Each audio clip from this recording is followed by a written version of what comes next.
You walk away from the conversation and your stomach is in knots. You find yourself wondering if you misheard them, if you misunderstood the entire situation, or if you're actually losing your grip on reality.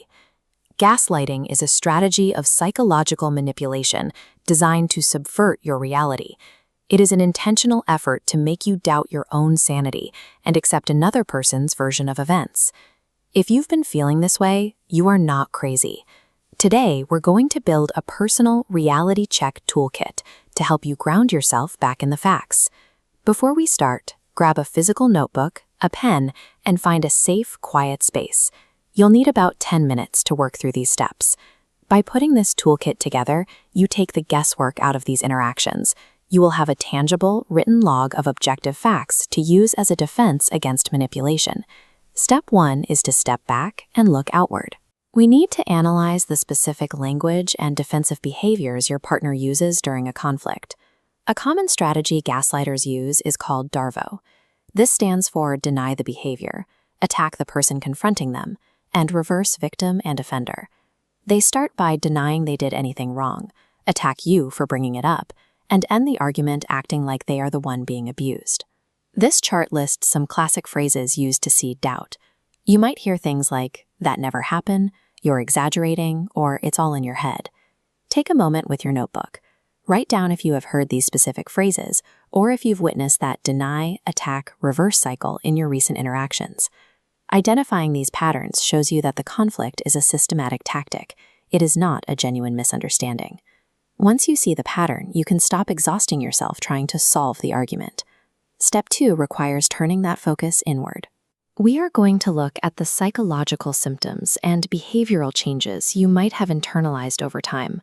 This section details specific behaviors that happen when you are being gaslit. You might feel compelled to send long, explanatory emails or text messages.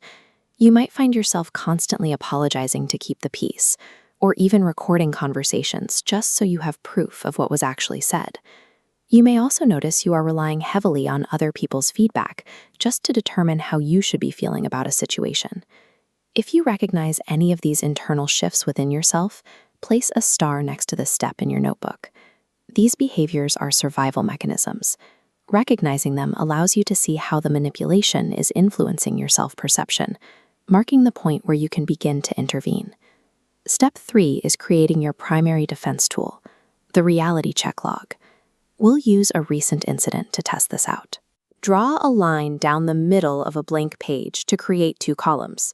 Label the left side what they distorted and the right side what actually happened. Think of a recent conflict. In the left column, write down your partner's distorted version of the event. For example, they might claim that a cruel name they called you was just a joke. Now, in the right column, write down the cold, hard facts of the incident, exactly as it occurred. Follow that up by noting your exact emotional reaction before and after the event. As you do this, do not use this log to assign blame to yourself. The other person's inability to manage their emotions or communicate respectfully is not your fault. This specific logging practice shifts the brain from a state of emotional confusion back into rational processing. It provides a factual counterweight to attempts to rewrite your history. Step 4 is your daily anchor routine. Prolonged gaslighting disconnects you from your own intuition, so we need to rebuild that connection. 3 times a day, morning, noon, and night, pause and ask yourself basic reality check questions. How do I feel? Am I hungry? How is my energy right now?